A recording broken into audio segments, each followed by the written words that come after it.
The chatter of the upscale bar faded to background noise as I watched David enter, his arm wrapped possessively around a woman barely old enough to legally drink. 3 months since our divorce, and the sight of him still made my stomach clench with a mixture of anger and humiliation. I hadn't planned on seeing my ex-husband tonight, hadn't dressed for a confrontation in my one decent black dress, the only piece of clothing that survived the financial massacre he'd left behind. But here he was, flaunting his new life while I nursed a drink I could barely afford.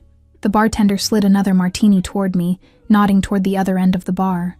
"Courtesy of the gentleman in the corner," he said, his voice barely audible over the jazz quartet playing softly in the background. My eyes followed his gesture to a man sitting alone, his tailored suit and quiet confidence immediately setting him apart from the weekend crowd.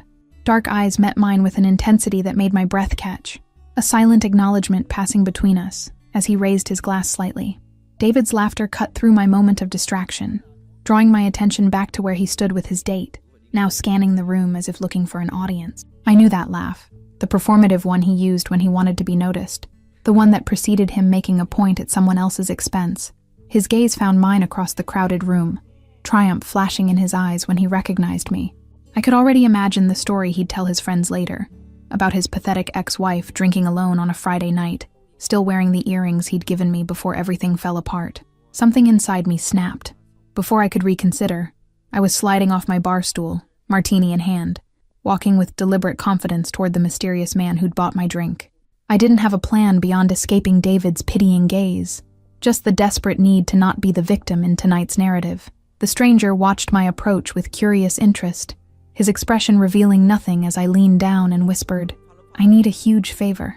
My ex just walked in, and I'd rather not be the sad divorcee drinking alone tonight." His lips curved into a slight smile that transformed his serious face, creating a dimple in his right cheek that seemed at odds with his otherwise intimidating presence. "What exactly did you have in mind?" he asked, his voice deep with a subtle accent I couldn't place. "Just pretend you know me," I said, setting my drink down and gathering my courage. "Maybe laugh at something I say. That's all I'm asking for. 5 minutes of your time to preserve what's left of my dignity." What happened next wasn't part of my impromptu plan.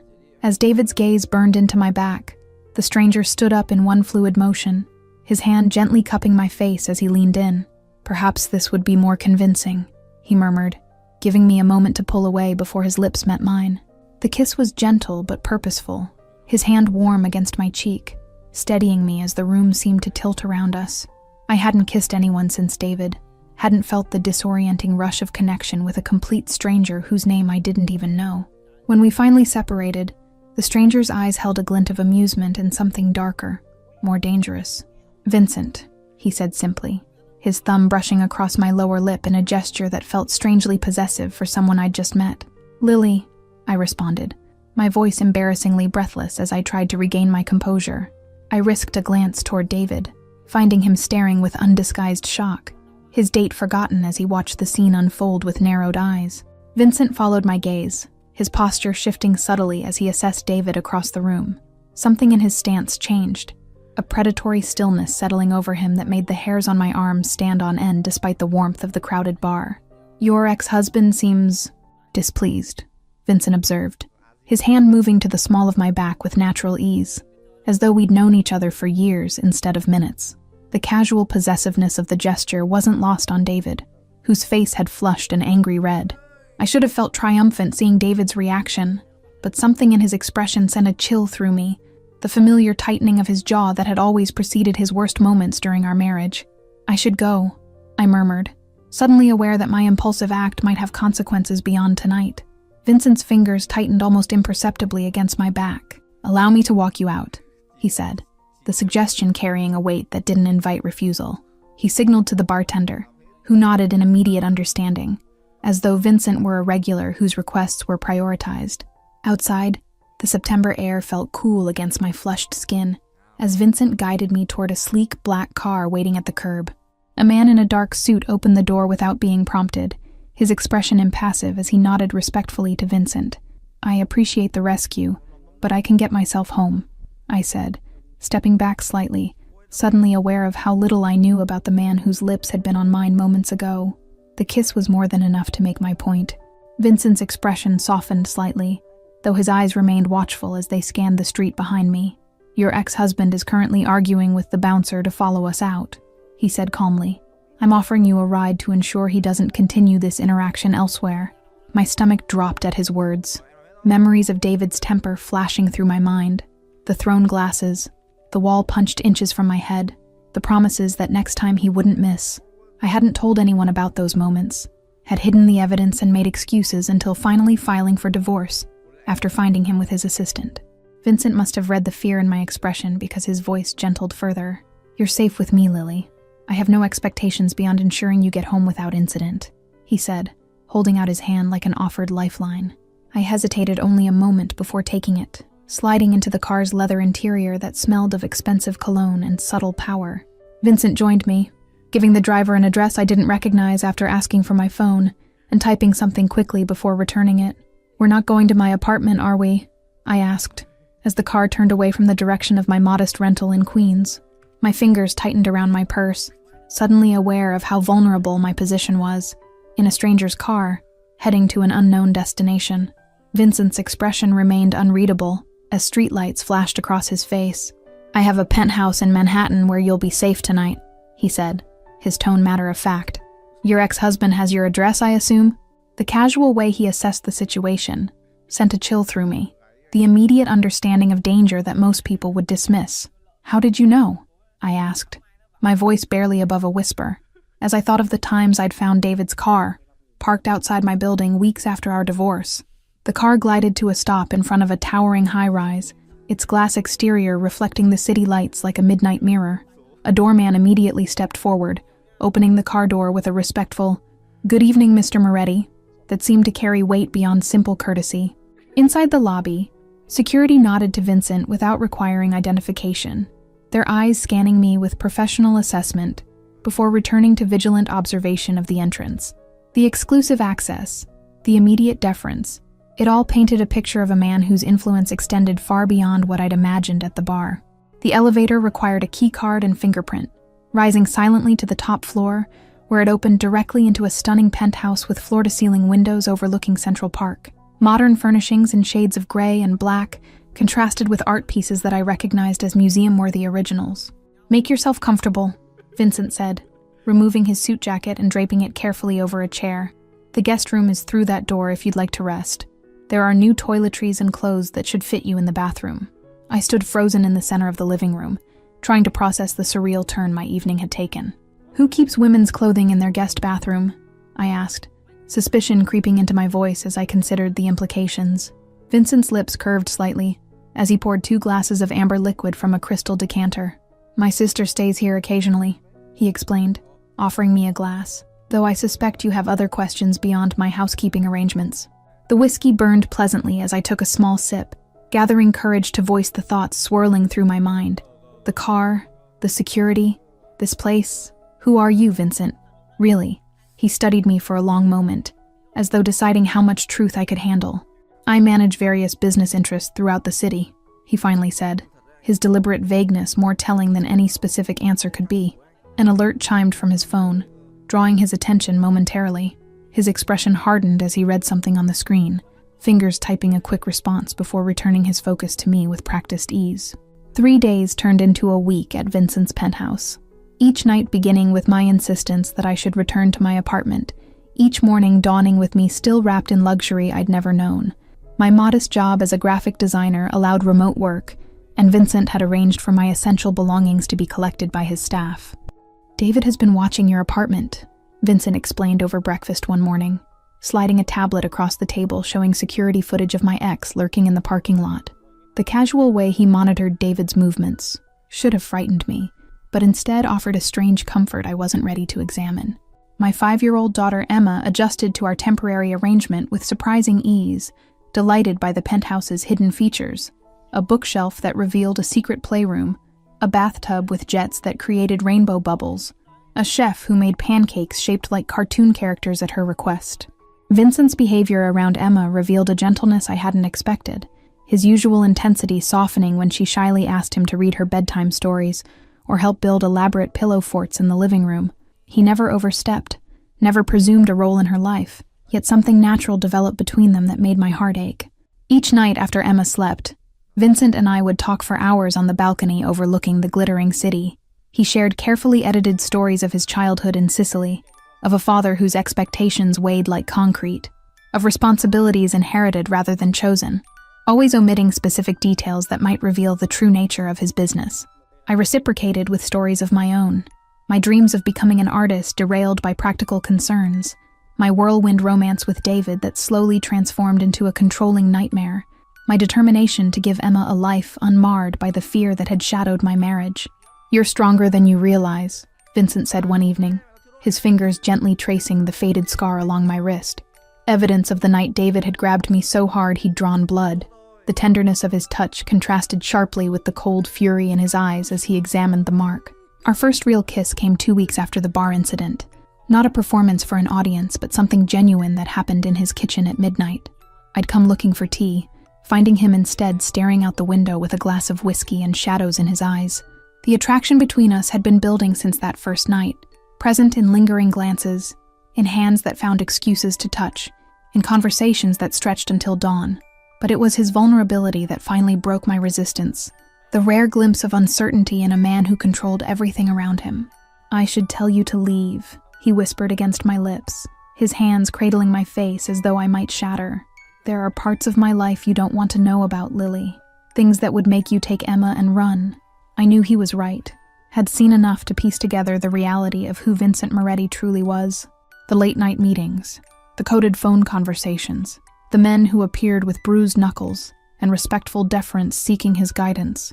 Yet still, I pressed closer, seeking his warmth despite the danger it represented. Something shifted between us after that night, an unspoken acknowledgement that we were crossing boundaries that couldn't easily be redrawn. Vincent began introducing me to carefully selected aspects of his world. Art auctions where millions exchanged hands with casual nods, restaurants where chefs prepared meals never listed on menus, private clubs where conversations hushed when he entered. A month into our strange arrangement, reality intruded in the form of legal papers delivered to Vincent's penthouse. David's petition for full custody of Emma, citing my immoral lifestyle and dangerous associations as evidence of my unfitness as a mother. The documents included photos of me entering Vincent's building, emerging from his car, holding his hand at a restaurant. "He's been having us followed," I whispered, hands shaking as I spread the papers across Vincent's desk. The thought of David's eyes tracking my movements, documenting moments I'd thought private, made me physically ill. Vincent's response was controlled fury, a careful stillness that somehow felt more dangerous than any outburst. He made a single phone call, speaking in rapid Italian before switching to English only to say, "No harm comes to him, just information." Within hours, a folder appeared containing details about David's life that shocked even me. Gambling debts to people who didn't use legal means of collection, an apartment maintained for meetings with women barely out of high school, offshore accounts hiding money that should have been declared in our divorce settlement.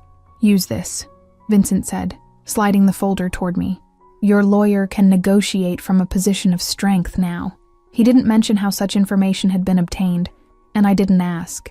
Another unspoken agreement in our relationship built on selective truths.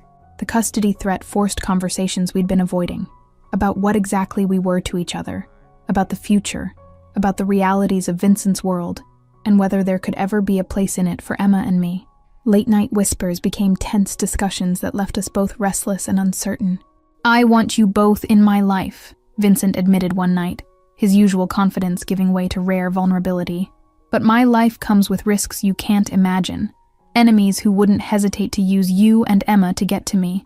I'd suspected the truth for weeks, had seen the signs in the security that surrounded us, in the deference shown to Vincent throughout the city, in the way certain names were never spoken directly in his presence. Still, hearing him acknowledge the danger made it suddenly, frighteningly real. "Tell me everything," I said, needing to finally face the full truth of the man I'd somehow fallen in love with. No more half-truths or careful omissions. "I need to know exactly who you are, Vincent." His confession came quietly, matter-of-factly, as we sat on his balcony overlooking a city he'd described in pieces, but never fully explained his role within. The Moretti family's control of distribution channels throughout the Northeast, the legitimate businesses that cleaned money from less savory operations, his position as heir apparent following his father's illness. Each revelation should have sent me running, should have confirmed every fear I'd pushed aside.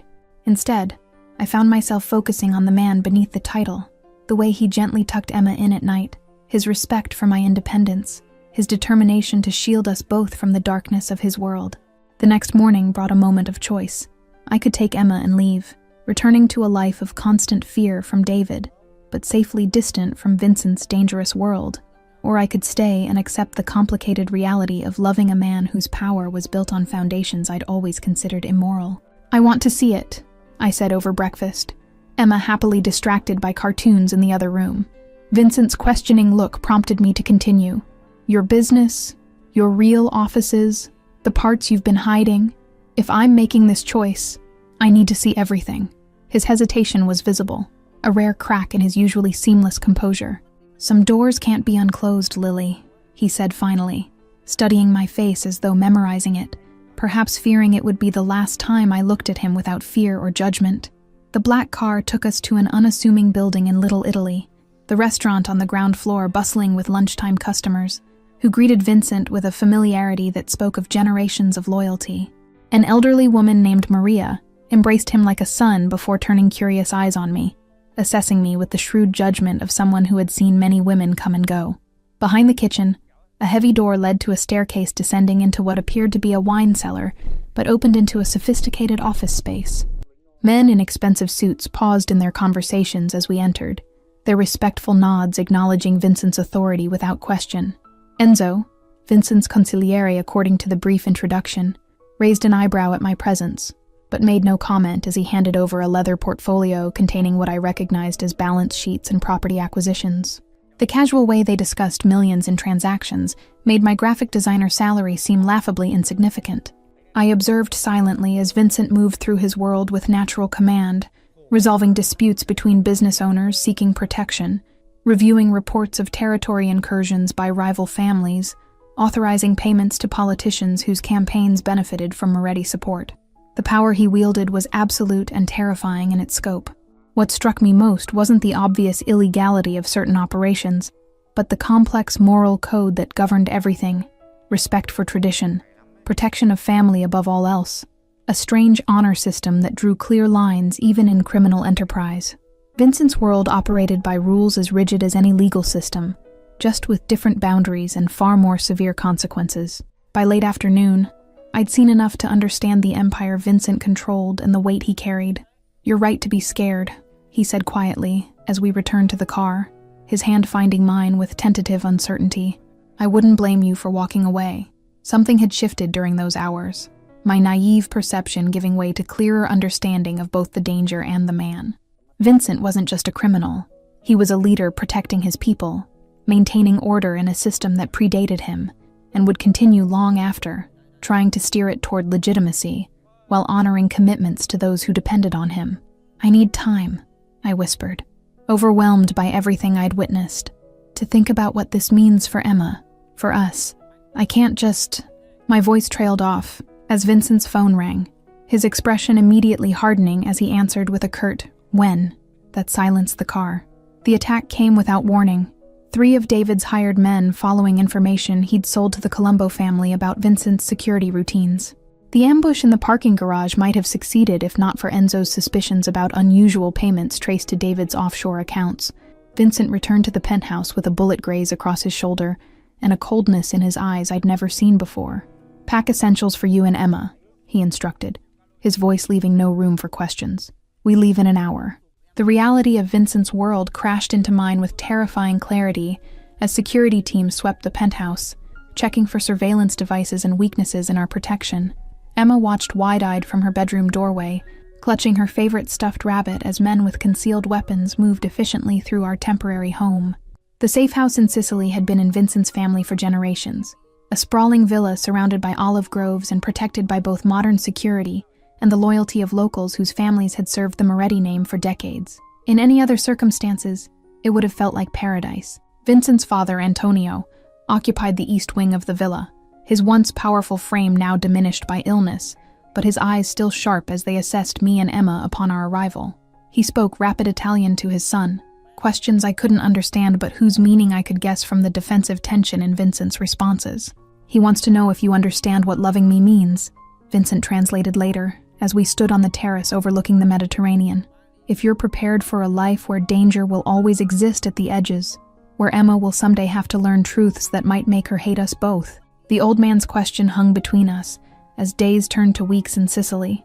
Emma quickly adapting to her new surroundings with the resilience of childhood, learning Italian phrases from the housekeeper, collecting seashells along the private beach, falling asleep to Vincent's stories about the island's ancient myths. I found unexpected peace in the villa's sunlit gardens, sketching for the first time in years as Vincent managed his business remotely, restructuring operations in New York, while David's betrayal was dealt with in ways he carefully didn't detail to me. The distance provided clarity I'd lacked in the whirlwind of New York. Antonio's health declined rapidly during our third week, bringing Vincent's siblings and their families to the villa for what everyone recognized might be final goodbyes.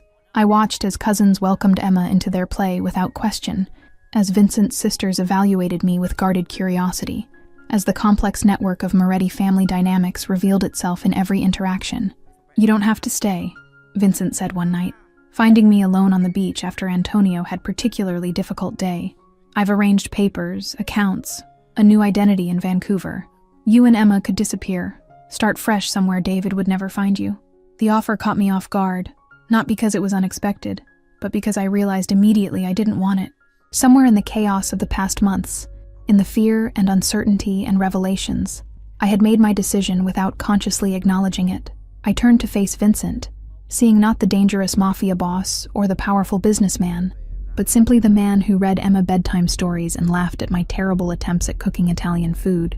"This is where we belong," I said, the certainty in my voice surprising us both. Antonio Moretti passed away peacefully the following morning, his hand clasped in Vincent's, as the first light of dawn filtered through the bedroom windows. The funeral brought family members from across Europe and America, the small village church filled with black-clad figures whose solemn respect transcended language barriers. I stood beside Vincent throughout the service, Emma's small hand in mine, as she solemnly mimicked the behaviors of the Italian children around her. The village priest spoke of legacy and family, of sins and redemption, his words washing over me as I watched Vincent accept his father's role with quiet dignity. The reading of Antonio's will took place in the villa's study, family members seated according to tradition, while Enzo, who had flown in for the funeral, distributed sealed envelopes to each of Vincent's siblings. My surprise at being included among the recipients must have shown on my face, prompting a rare smile from the consigliere. Inside my envelope lay not money or property, but a delicate silver key attached to a chain, Antonio's final message delivered through Vincent's mother's locket, which had remained locked since her death 20 years earlier. Vincent's sharp intake of breath told me the significance went beyond simple jewelry. "He approved," Vincent whispered later that night, the locket open on the bedside table revealing a small compartment containing a handwritten note. He rarely gave his blessing to anyone outside the family, but he wrote this the night after we arrived. "The transition of power happened with ceremonial precision in the days following the funeral, Vincent accepting the responsibilities of his birthright in rituals that blended Catholic tradition with older, more secretive practices. I witnessed the weight settling onto his shoulders, the last vestiges of hesitation giving way to resolved determination. Our return to New York came with changes already in motion, Vincent's legitimate businesses expanding while certain other operations were quietly dismantled, security protocols redesigned to create layers of separation between his public life and private interests, a path toward legitimacy laid out over years rather than overnight. David had disappeared during our absence, his debts to dangerous creditors reportedly settled by an anonymous benefactor on the condition he relocate permanently to the West Coast. I never asked Vincent for details, maintaining the careful balance of knowing enough without knowing everything. The custody papers were withdrawn, replaced by a generous agreement that relinquished all of David's parental rights in exchange for financial settlement that would ensure Emma's education through college. His signature on the documents showed a trembling uncertainty I'd never seen in his handwriting before. We moved into a brownstone in Brooklyn, rather than returning to the Manhattan penthouse, a home with a garden where Emma could play, with a studio where I could pursue the art I'd abandoned years ago, with security features subtly integrated into seemingly normal architecture, a compromise between Vincent's world and mine. Marriage came a year later in a small ceremony on the Sicilian villa's terrace, Emma proudly scattering flower petals before us, while Vincent's siblings and their families mingled with the few close friends I'd maintained through the chaos of the past years. No grand public display, just a private commitment between two people who had found each other in the most unexpected way. I never imagined this life, I admitted to Vincent as we danced under strings of lights with the Mediterranean glittering behind us. When I kissed you that night at the bar, I was just trying to make David jealous. I had no idea I was kissing my future, my fate. Thank you all for following this story. If you're enjoying it, please write in the comments where you're watching from, and don't forget to like, subscribe, and share this video. Your support is what allows me to continue creating these stories for you.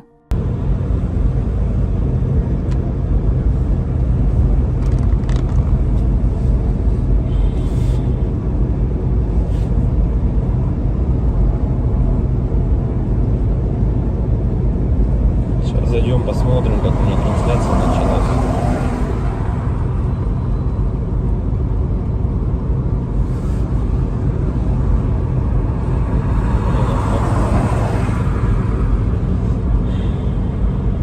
Если вот рассматривать, я говорю, задумываясь о том, что прожитые типа 30 лет, так смотришь на многих людей, которые сейчас, соответственно, живут, которым в районе 30, которые уже потеряли вообще вкус к жизни, да, радость какую-то от жизни. Таких, причем, кстати, становится все больше и больше.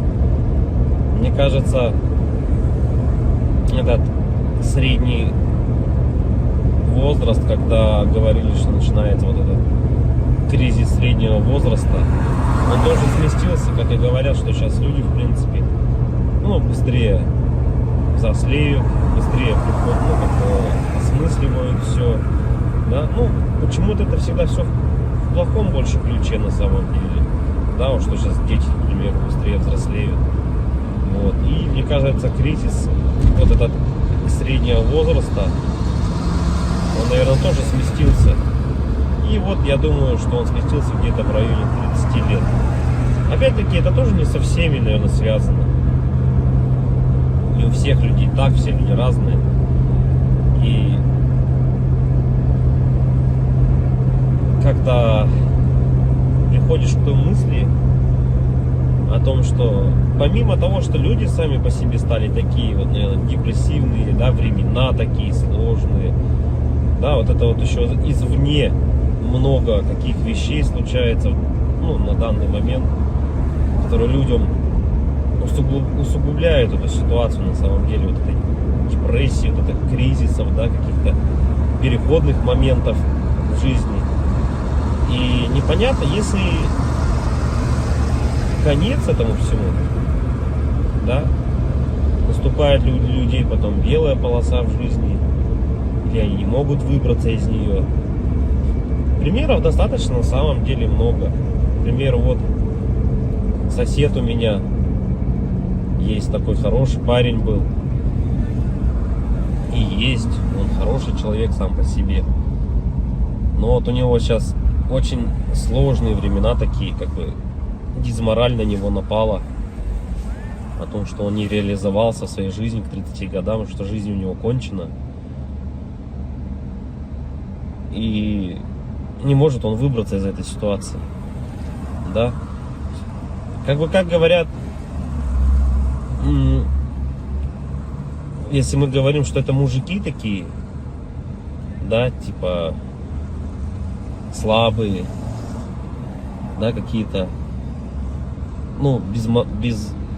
безморальные, как бы такие вот, что в основном это случается, наверное, зачастую, может быть, это у мужиков случается в этом возрасте, такой кризис, наверное, да, каких-то неудач в своей жизни, не пришедших ни к чему достойному и хорошему.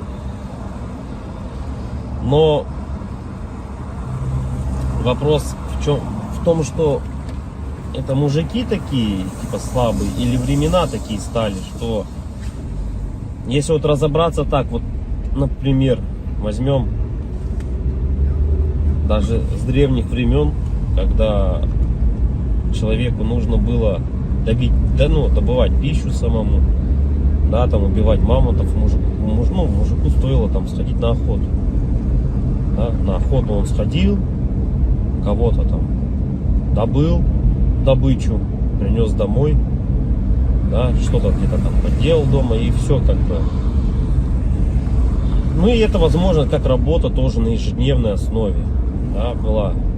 И как бы мужик в то время считался, но еще воином были, они воинами были, не воевали, да.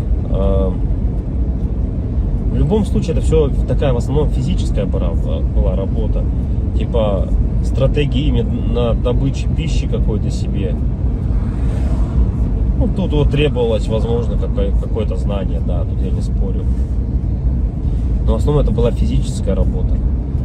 Если взять, к примеру, не такие далекие времена, когда там люди вот только выходили из пещер, да, взять даже, допустим, 50 лет назад, 100 лет назад, да, когда люди работали на заводах, и что тогда считалось именно мужиком, да, таким.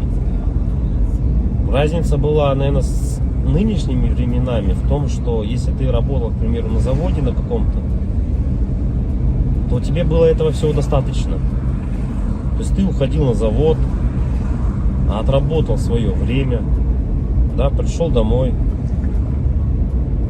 какие-то тоже там, может, домашние дела, и, ну, и этого тебе было достаточно на самом деле. Как бы и все, и заключалась вся суть именно мужчин. Ну вот, как бы устроиться главное на завод и работать физически, опять-таки, да, получить какое-то образование, так, ну, как бы среднеспециальное, к примеру, да, какой-нибудь токарь, идти на завод, отработать там 8-12 часов. Ну, это не легкая работа, я не спорю тоже с этим. Но опять-таки, этого зато было достаточно. Человек уходил, он отрабатывал там 12 часов и понимал, что ему будет всего достаточно. Ради этого и была, наверное, главная и основная мотивация. Да? И если перенесемся мы, наверное, в наше время уже, сейчас, на данный момент, то есть люди просто не знают на самом деле, как заработать. Как получить жилье, как получить новый автомобиль. То есть способов получения данного результата его нету как такового. Это говоря о том, что ты будешь ходить на работу по 8, по 12 часов, допустим, сутками там работать, да, ты не заработаешь на машину, заработаешь ты на нее через 5 лет, если ты там не будешь ни пить, ни есть, как бы, да. Ну ладно, если вообще не тратить деньги, заработаешь год. Ну, такого же невозможно, это же только где-то в сказках. С учетом нынешних трат, то есть даже при зарплате какой-то средней, там 100 тысяч рублей, ну, где-то 60, где-то 70, где-то 80. Возьмем от 60, наверное, до 120. То есть, к примеру, достижение результата такой, как, к примеру, квартира, недвижка какая-то своя, это кредиты, ипотеки. То есть, вот здесь и сейчас ты берешь.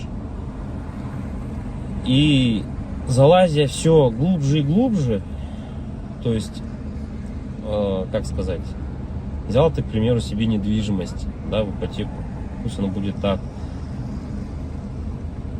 Помимо тех трат, к примеру, помимо этой ипотеки, там, ремонт и так далее, тебе за эти 20 лет нужно и телефоны менять, и одежду менять, и так далее, там, кушать надо. Машины также в этот же момент менять тебе надо. И то есть это кабала на самом деле такая, она дизморальная. И к чему это все? Что же значит мужик в наше время, который ходит на завод, работает 12 часов, а денег у него все равно нету. Как бы добычу он принести уже не может, да? Ну типа он может сходить в лес, но от этого толку особо не будет. И, наверное, сам интернет, во-первых, расфорсил вот это вот все, то, что люди должны зарабатывать какие-то миллионы. Они должны зарабатывать. Это было бы шикарно, если бы каждый зарабатывал. Но каждый по своей сути не может столько зарабатывать, да, потому что не хватит денег, чтобы каждый. А может их и хватит, но никто никому не даст так зарабатывать. И вот возвращаясь, к примеру, к тому, что какая зарплата? 1300, наверное, должна быть в наше время, чтобы как бы себя, наверное, обеспечивать, да? хорошо. Одному. И кто же тогда мужик в наше время? Типа, что он должен делать? Что он должен выполнять? Как бы, если он ходит на работу, но смысла от этого нету. Ну, как бы он есть, да, у тебя какой-то идет доход, но его не, если его недостаточно. Смотришь другие профессии, другую работу, да.